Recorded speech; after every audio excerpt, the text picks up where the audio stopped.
People should not be afraid of their governments. Governments should be afraid of their people. Alan Moore, V for Vendetta. Our masters have not heard the people's voice for generations, Evie, and it is much, much louder than they care to remember. Alan Moore, V for Vendetta.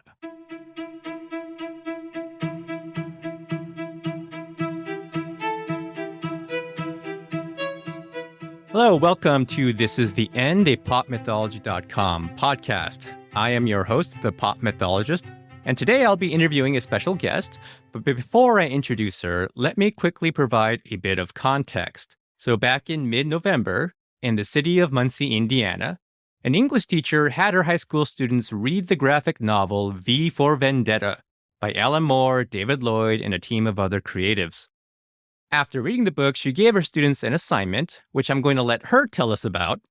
But basically, as a result of this assignment, the local police showed up at the school and gave the teacher and her students all kinds of grief about it. Here to tell us all about this incident, as well as to discuss V for Vendetta and its current relevance today, is that very teacher from Muncie, Indiana. I'm pleased to welcome on the show today, Katey O'Connor. Hi, Katey. Hi there. Thanks so much for having me. Absolutely. Thank you so much for coming on. And also thank you, by the way, for opening today's episode with that awesome quote from V for Vendetta. Can you tell us a little bit about why you like that quote so much? Oh man, that is the classic quote. If anybody has seen this movie or read the graphic novel, then that's one that has to definitely stand out. And it stands the test of time too, because it's been a rallying cry and protests across the nation. It's a timeless quote for sure.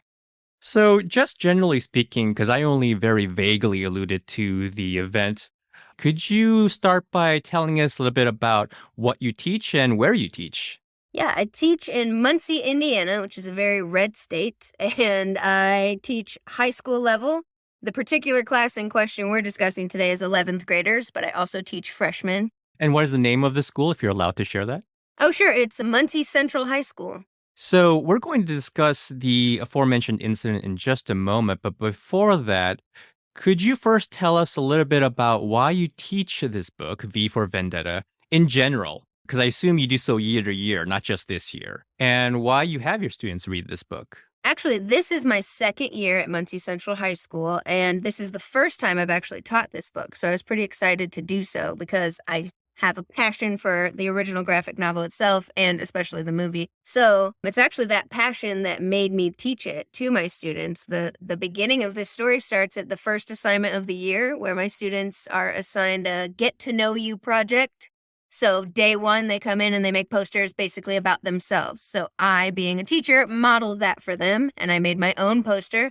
And one of the sections of requirements was, what is your favorite movie, favorite show, favorite music, whatever. So I listed my own favorites, and I would say V for Vendetta. And now I'm 34 years old, and I forget these kids are 16, 17. They have no idea what V for Vendetta is. So the ensuing conversation was then, what's V for Vendetta, Miss O'Connor? And so the way that I described it, apparently my enthusiasm was a little bit contagious because for the next 2 weeks, they would not stop asking me, when can we read it, Miss O'Connor? You're the English teacher. Can't we just read whatever we want? Isn't it a movie? We could read it and then watch the movie. And so that's kind of how this whole thing started. Why is it your favorite work? First of all, if people hear that this is my favorite graphic novel here and then favorite movie, they might think that I'm a big graphic novel fan. And that is actually not necessarily true. This is probably the only graphic novel I've ever read front to back. There's a couple roller derby novels or graphic novels that I'm into. And I've read those as well, but I am not like a comic book nerd by any stretch of the imagination. But this one, when the movie came out, and I admit, even as an English teacher, this is kind of like a cardinal sin, but I saw the movie before I actually read the literature. I apologize to Alan Moore in advance, but the movie just absolutely, the visuals of the movie and the way the Wachowskis did it was amazing. And the storyline, I am a lesbian, and so was it 2010? I don't even remember. But when the movie came out, I was just in awe that there was actually some representation of a queer story on a movie. Because back then, that was actually still super rare. So that was what drew me to it initially. And I was like, wow, there's someone on screen like me, and it's in a real theater and not some weird side documentary thing. So that was my original interest in it. You know, when I read V for Vendetta, I personally found it not to be an easy read, and not because of the philosophical messages or the themes, which I got, but there were a lot of characters. It was kind of hard to keep track of at times, and there were some linguistic and cultural idiosyncrasies that I felt like if you're not really familiar with, the cultural environment, then you might have a hard time following some of it. And that was the case for me at the time. Do you find that when you assigned this book that you had to kind of guide your students through some of those details so that it doesn't get bogged down or that they don't get bogged down in those details and miss the larger message of the book? Oh, yeah, absolutely. So there's a couple things that I did with that I was anticipating that kind of reaction with my students. A lot of them had never read a comic book before, certainly not in one of their English classes. That's still kind of a strange thing to do. But it is a genre of literature and also very important. So we started with intro activities. It was literally just how to read a comic book. And we talked about what is the illustrator, what's the penciler and the inker and the people who make it behind the scenes. We talked about what is a panel, what is adding graphic weight, all the different things that go into the literature part of the graphic novel. So since we started there and did like little mini lessons about just how to read a graphic novel, I think that really helped them out. There is just a ton of characters. So that was kind of rough to get through as far as just keeping track of things in your head. So they had a list of the characters as they went, as well as a picture next to them. And it's been discussed before, I've noticed, with other people who have either taught this book before or have had like lesson plans online and things that I looked at, that all of, especially the male characters, look almost identical in the way that they're drawn. And I think I could talk, as an English teacher, I could talk for hours about the symbolism behind that, but I'll leave that for another day. But yes, there's a lot of characters. 1, 2, it's hard to keep track of them because they look similar. And 3, there's a lot of different storylines going on at once, and that's hard to keep track of. I find it's a testament to how much my students loved this book and actually read it, because let me tell you, students, they don't read all the time. So it is a testament to how into this work they were that they got it and they picked up on the symbolism and the themes and all of the beautiful language artsy things that you could do with this book that Alan Moore just weaved so beautifully in there. So they really latched onto it because they were so interested in it. So, why do you think the book resonated so much with them? I really think it comes down to a couple different things. First of all, it was an interesting new concept that their English teacher gave them a graphic novel instead of one more classic hardback or paperback or some article offline. So I think that drew their interest immediately. And then the fact that there's this murderous masked person who gets revenge on everybody who has wronged him in his life. I mean, who doesn't relate to being a little bit angry sometimes and maybe in your own head wanting to do some of those things? Plus, they're hormonal teenagers, and so it's a cool story. And it's one of those, again, like I said earlier with the quote, it's just timeless. There's always someone in power who is trying to assert that power over someone else. And to them, that could be their mom, their 16-year-olds. It could be their teacher that they happen to not like, or the class that they don't like, or the principal, or their coach.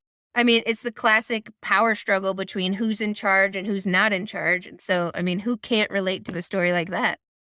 Indeed. So let's get to the actual incident that I mentioned, which again, I only alluded to very vaguely. So for those who aren't familiar with it, could you summarize what happened? And can you start first by telling our audience exactly what the assignment was that you gave to your students? Yeah, definitely. We had finished reading the book and we had also watched the movie and had discussions about which way it was going to go.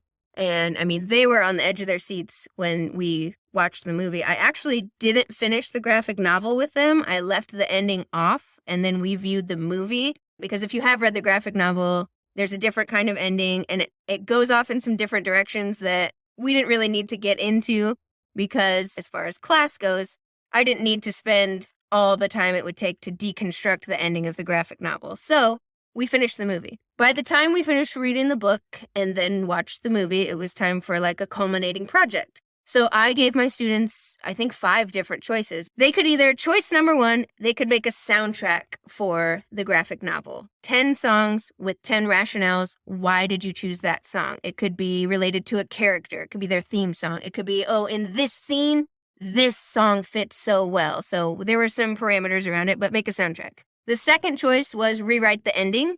If there was a certain point after Evie was released from quote-unquote jail, anytime after that, they could change anything that happened after that. Just creative writing assignment. Then the third choice was another creative writing assignment where they could take on the persona of one or two characters from the graphic novel and write 10 diary entries that could take place any part within the story. You're Evie, say how you felt on day one when you woke up in V's little antechamber underground. Gallery of Shadows. Shadow Gallery. There it is.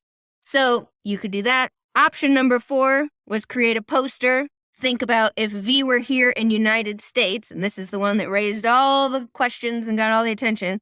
Option number 4 was if you were V, if V were in the United States, what kinds of problems would he identify that needed to be changed? We talked about the speech where V takes over on TV and he gives the address to all of the people of London. And he says, this is wrong. What are you doing? Have you been paying attention? Open your eyes, all the things. And the speech in the graphic novel is different from the one in the movie, but they both address that people need to pay attention to what's going on in their surroundings. So I asked the students, if V were in America, what would his problems be that he would say need a closer look? Then the last option was a TikTok video or a series of TikTok videos, which were a book review where they would just say a video of whether they liked the book or not. So out of all those 5 choices, keep in mind they did not have to make a poster if they didn't want to. If they didn't want to discuss anything, quote unquote, political or even voice their own opinions, they didn't have to. They could have done a soundtrack or a TikTok video, so it was not even required. Long story short, most of my students chose the poster because, lo and behold, even teenagers are paying attention to the world. Do they have all the details? No. Do they still need some guidance on where to get those details and things like that? Absolutely. But are they interested in what's going on? Yes, because it's happening all around them, and trust me, they notice. So the problem came down to one student in particular made a poster, and one thing that she identified was wrong in America was the issue of police brutality. So her poster outlined police brutality, named it that, put the names of police brutality victims who had been killed around an image, and in the image was a cop in like a cop hat, and he was portrayed with a pig-like nose and pig-like ears and like sunglasses on, and then in his mouth was a red, white, and blue kind of flag with it kind of bleeding out of his mouth. So there was an image on it, and then it had statistics about police brutality in America all around it and this whole beautiful project. So the student actually sent me the picture to be printed to then be put on the poster. And so I had to okay it first. And I asked her, I said, listen, this picture could be considered offensive. Do you really think this is the route you want to go? And had my student said, screw the police, they're just, and been on some angsty teenager thing, I would have never put that poster up. But she actually gave me a college thesis-worthy response. So I said, okay. So I put it on the poster and I smacked it up on the wall as a proud display in the hallway. So I noticed that people were stopping and taking pictures of that particular poster and some of the other ones that were hung up around. And long story short, I called a meeting with my principal and I said, I think this poster is taking on a life of its own and people are talking about it, but no one's talking to me about it. I try to engage in conversation with them and they just walk away, these conservative people in my school. So I asked my principal, I think we need a meeting to kind of nip this in the bud before it's a problem. Little did I know it was already a problem. And then on my Facebook page, you can see it, and it's been bouncing around Twitter, which is what kind of got the news interested in it. There was a Friday at school the other week, and 3 police officers stopped and looked at the posters outside my wall, including that one that I just talked about. And it sparked about an hour-long conversation between 3 of the SROs, they're called student resource officers, the armed guards in the building. So 3 of them, all 3 of them in the building, I believe, stopped and they were looking, kind of dissecting all the posters. And then they pulled my student over, or I guess my student came over to them and talked to them, and they started really kind of questioning her, like, where did you get these statistics? That's not right. I know that's not right. I'm disappointed in you, kind of talk. And so I was in the hallway helping out other students at the time, and when I overheard that and I could see that she was uncomfortable, I came over to talk to them. and kind of replace her and say, okay, well, if you have a problem, let's talk about it. And then another teacher came over as well. So that's the video that anybody might have seen online that kind of went with that. Are you with me so far? This is kind of a long story. I am indeed with you. Okay. So we had about an hour-long conversation, this other teacher and myself and the 3 SRO officers, and it was mostly a respectful conversation. We were passionate and we got a little bit loud, but we agreed on things. We talked about how, yeah, police need more training. We all agreed with that. But essentially what it came down to is the SROs, the student resource officers, at least one of them did not believe that police brutality existed, and that was his argument, that that's not a thing, and then if police do need to use force, then it is required, and that is what they're trained to do, and things like that. So the conversation turned to that, and then the other teacher and I would say, you're right, there are situations where you have to use force, but don't you see these statistics? And, kind of gestured at the wall full of statistics, because other students had done posters as well. And they just kind of continued to say it wasn't about race. It wasn't about race. So the students were not involved in that conversation, but they were loitering in the background and listening to that conversation. And they were very upset hearing the people that carry guns in their school say that they don't think that police brutality is a thing. And if it is a thing and there is brutal police, that it's deserved and it's not charged with any racist background or anything like that. So because the students were upset by that, one of them posted the video on Twitter, and that is what kind of garnered all this attention. What happened at the same time, which I could not have written this better if I were writing this story myself, but what happened at the same time that morning that this very conversation took place and my students happened to be turning in their assignments, that morning the Attorney General of Indiana, his name is Todd Rokita, he put out an opinion statement into the world. And I had no idea this was happening until later that day, but he put out an opinion that basically labeled Black Lives Matter as a political organization, in his opinion, and said that basically there's no place for it in schools.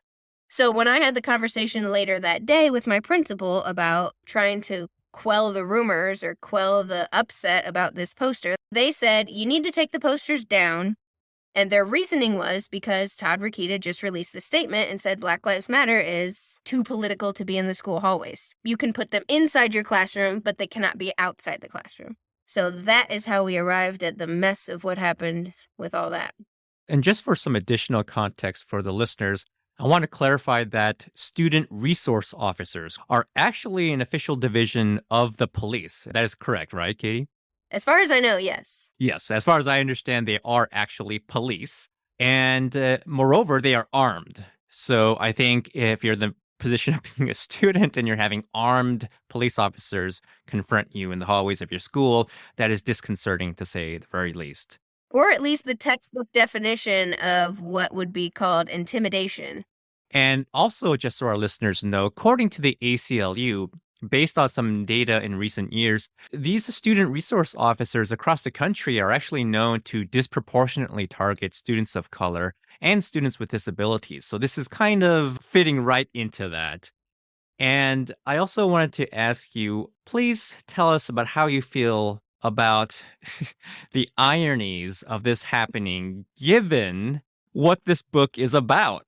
I mean, I'm laughing because I'm sure I'm laughing along with any audience member out there who has ever heard this story, because it's like, and someone actually put on a YouTube video, I think his name is like Beau of the Fifth or something like that. He actually had an entire episode dedicated to this. And you can't make it more ironic, this situation. He said something like, oh, it's like the administration read V for Vendetta and used it as a how-to guide instead of a what not to do guide. And it is, I mean, that's the simple irony of it right there, is that the characters in the book were these futuristic kind of overlords in this dystopia who took away every freedom and tried to control everything insofar as making up news stories to cover up things, use fear to make people do what they want and stay docile. And this administration and their response to what's been going on was, yes, we will listen to some man out there who's very conservative and put out an opinion, and we will lean hard into that opinion of the conservative attorney general and blame that for needing to take away this kind of eyesore in the hallway that has upset some of the adults in the building. And mind you, it was only the adults in the building who were upset about these posters. There were 0 student complaints, as far as I know. What happened was, sorry, a bunch of fragile white people looked at a picture and were offended and then made some complaints about it behind my back as the teacher who put it out there. I keep telling people, had they come up to me and said, that picture's really offensive, I don't know about that, I would have said, you're right, I get it, I'm taking the picture down. The poster stays up, but I'll take that one picture down. And this could have been resolved so easily, which just goes back to the book. If you just pay attention and be an adult about things and talk about things, then you can avoid a lot of these ridiculous scenarios that get blown out of proportion. But no, then the students saw the posters taken down, saw the reason for the posters being taken down was that, Black Lives Matter is labeled as too political to be in school hallways.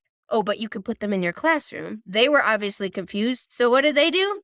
They were pissed. They sat down in the student center and refused to go to class all day. They held a little sit-in protest. It was nonviolent. It didn't really interrupt other classes that were going on. Students decided, I'm sitting here until you tell me why do Black Lives Matter not belong in the school, or put the posters back up because actually we think they do belong in schools. So then, as a result of that, there was a sit-in protest that day. Basically, no students went to class. And then, or a majority of the students in the building did not go to class. It was a wasted work day from my point of view. I didn't know what was going on that day, but none of my students showed up. And then news started trickling in what was happening. And then as a result of that, there were 3 days called off on e-learning because the administration decided that it was not a safe enough environment to have class in person. They needed to have it at home, was kind of their explanation for that. So we had 3 days off of school where the students participated in e-learning as a result of that protest. Kind of crazy. But the fact that your students did protest and they did this sit-in, they also marched, and they didn't just kind of take this quietly. Does that make you proud, especially given, once again, the themes in the book? Yeah, I mean, there's that silly thing going around on TikTok right now, that song that I understood the assignment. All my students understood that assignment. They read a book about people who try to control you and don't have very good evidence to back it up, and they're not allowed to be questioned in the book. And then this real life situation kind of dropped into their lap. Hey, you can't have that poster out. Here's a vague reason why. And then they said, no, that's not a good enough reason why. We want to know the reason why. And so if they were like the people in the book, they would have been trained eventually to just be quiet and make this go away. But by the end of the book, you realize you can't just be quiet because these things don't go away. Whoever's in power will get more power, or they'll use that power to make sure you don't have any power at all. So they understood the assignment. They took the opportunity to say, okay, well, we have a question about this. And if you're not going to answer a question about this, then we're not going to do what you say. And it was just civil disobedience at its finest, and using their First Amendment rights to say, listen, this is not fair. We know it's not fair. We want an answer. So after the 3 days of e-learning that they came back, there still was no answer. The administration is saying that they're carrying out an investigation, and once the investigation is finished, then they will let everybody know in the community what's been going on and what the result of this quote-unquote investigation will be. But I think if they are not heard again, I would assume there's going to be the same kind of response. We'll see, I guess. I do believe if V were a real character, a real person, he would also be very proud of your students. And Alan Moore, I'm sure he's proud. And in fact, even though Alan Moore, to my knowledge, does not use social media, his daughter does. And she tweeted about this. She tweeted that she talked to her father and that he sent his love and support and his regrets that his book continues to be so relevant. When you saw that, did you get a bit of a kick out of that, given how big a fan of the book you are? I think a kick out of that would be the understatement of the century. I think I literally fell out of my chair and then jumped for joy. Even when it was his daughter, Leah Moore, who's also a talented artist. I mean, she is famous in her own right. The fact that she tweeted me at all, I was like, this is insane. What is happening in my life right now? And then, yeah, she tweeted back and said, I'll talk to my dad about it later. And I thought, no way. It was just a pure disbelief in my head. And he sent, the students got together and they decided, a former student of mine who actually graduated from a different high school that I used to teach at, she has her own business now and she makes these t-shirts with, the vinyl lettering and the cricket and all that. And she came and sought me out and volunteered. She said, listen, I want to help. What can I do to help? And I hooked her up with some of the students, and they worked together to make free t-shirts that said Black Lives Matter on them for the students to wear at school. And we handed out, I think there were like 200 t-shirts that were handed out just for free to all the students. And she took donations from around the community. And we got a hefty donation from Alan Moore's personal assistant. And it was the coolest thing I think I've ever been a part of. Wow, that is awesome. So I wanted to ask about this incident in light of a larger, broader kind of wave of incidents occurring throughout the country. And just as an example, in the state of Texas, State Representative Matt Krause, in his role as House Committee on General Investigating, recently asked superintendents at many schools throughout the state whether or not their libraries or classrooms carried any of 850 books that are currently on a blacklist of titles that make people, quote unquote, uncomfortable, especially pertaining to race, class, gender, sexuality in any way, even remotely. And it's just part of this general national hysteria over critical race theory or people's perceptions of what that means. And I looked at the list, and it's this ridiculous list. It's any book that basically brings attention to the fact that all is not hunky-dory in our society. And sure enough, one of these books is V for Vendetta. And so this state representative is demanding that schools tell him if they have any of these books, how many copies, which part of campus the books are located in, how much money the school spent on these books.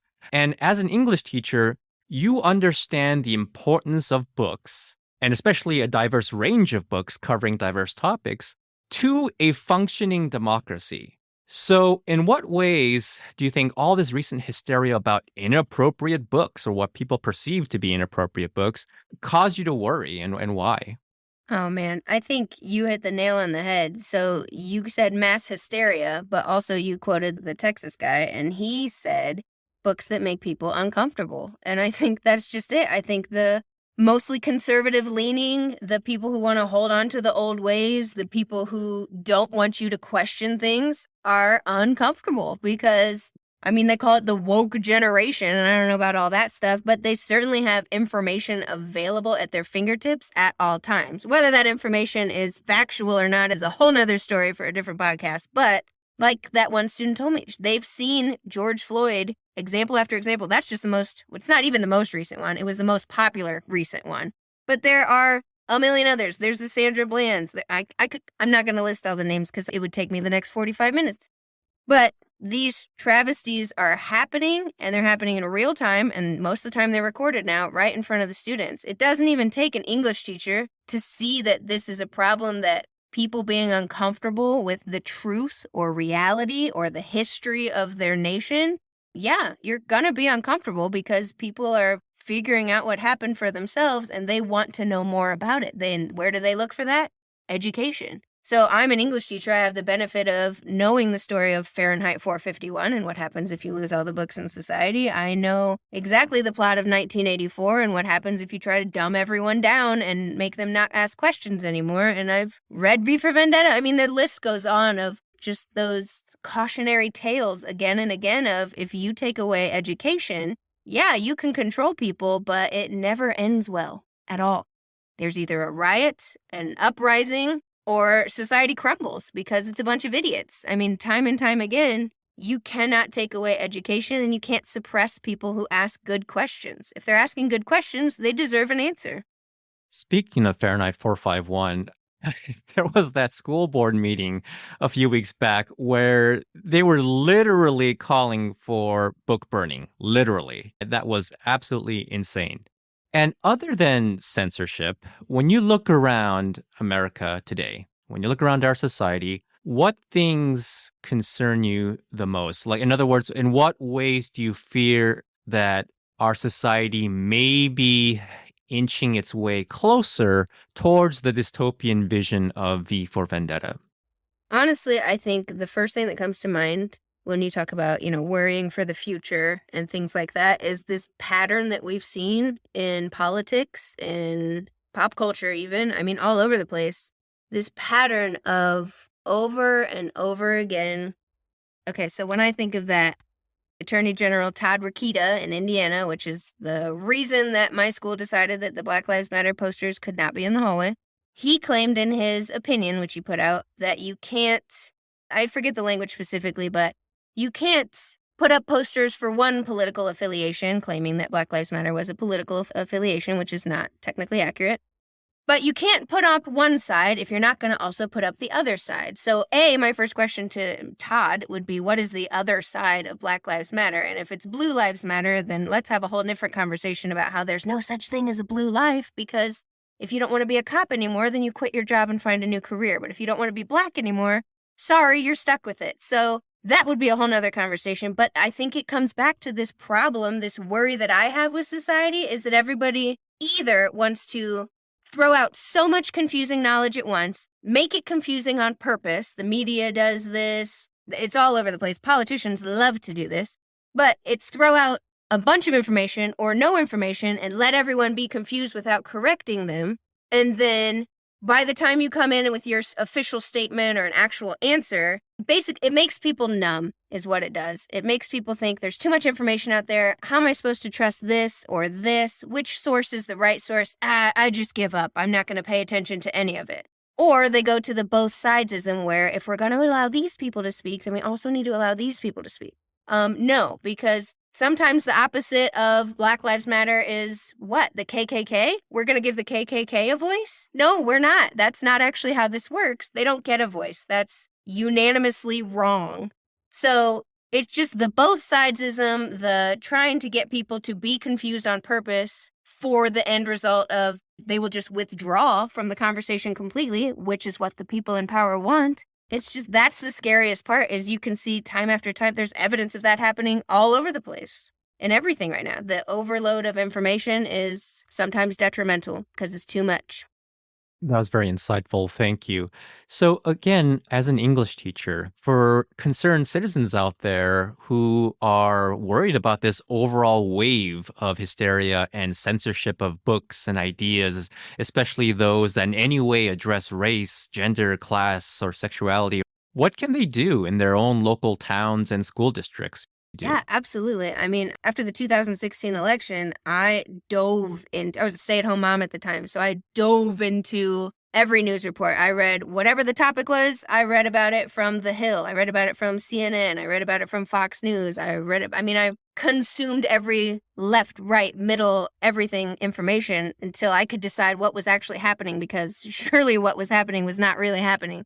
The real point is that it's easy to fall into the trap of, oh, it's just me. What am I supposed to do? Yeah, I agree with this person or I disagree with this person, but what am I supposed to do about it? Well, you can bitch and moan about it with your friends around the dinner table, or you could pick up a phone and you could call the school board. In this particular instance, all of the emails of the school CEO, the superintendent, assistant superintendent, the principal, the chief communications officer, all of their emails are public knowledge. You can sit down, write up an email that says, I've been watching what's going on at the school. And honestly, you could end it there and that would get their attention enough. Just that the fact that they know that the community is watching them is enough for them to be more prompted to make a response. Because if they don't feel like that many people care, then they're not in any rush to resolve this situation because they want it to just go away because it looks bad. It's a stain on their record. So if no one's interested, it goes away. If you can show that you're interested, write an email, send a letter,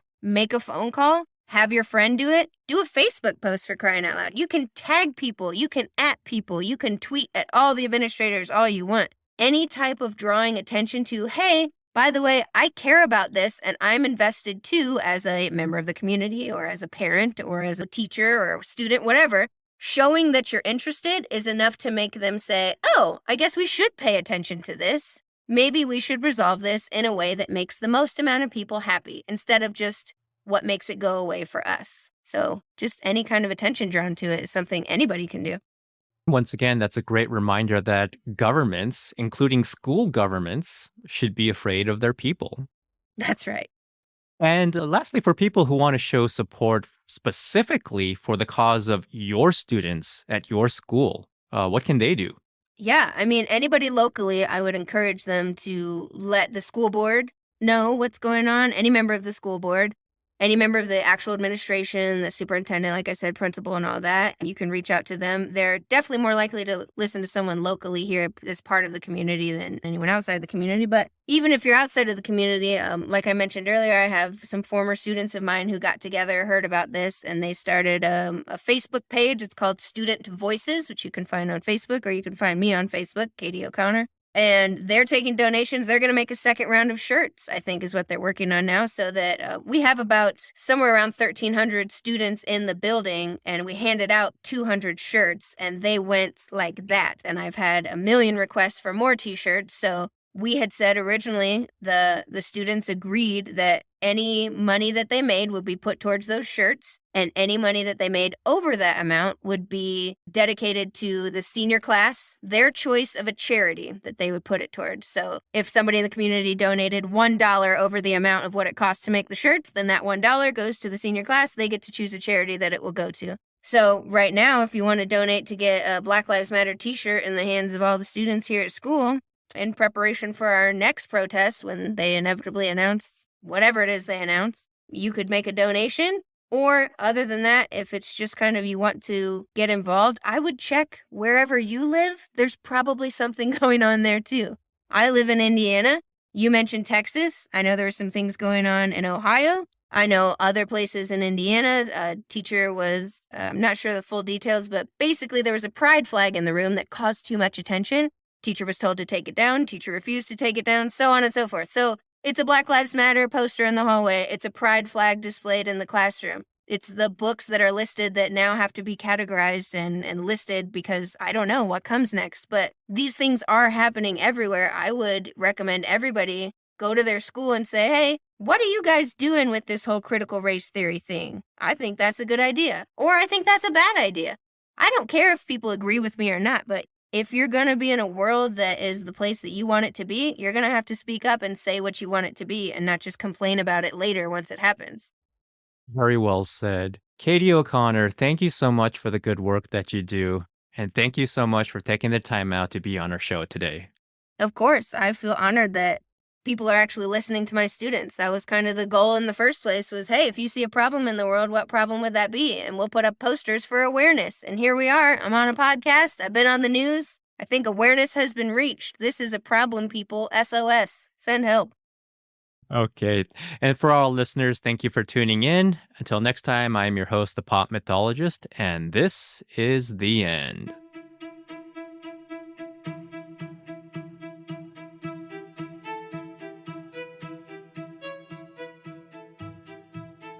Hi, everyone. I hope you enjoyed that episode. Please subscribe, and if you're willing, share one of these episodes on social media. If you're sharing on Twitter, go ahead and tag us at @TheN_podcast or at Pop Mythology, and I'll be sure to retweet you. And if your chosen podcast platform allows reviews, like Apple Podcasts, I invite you to leave a review as well. Also, it's really hard to talk about both pop culture and important real-life issues at the same time in a half-hour podcast and do justice to both. So I'll be adding some bonus content that you can access by becoming a supporter on Patreon. And you can find the link to our Patreon in the show notes for this episode. Thank you.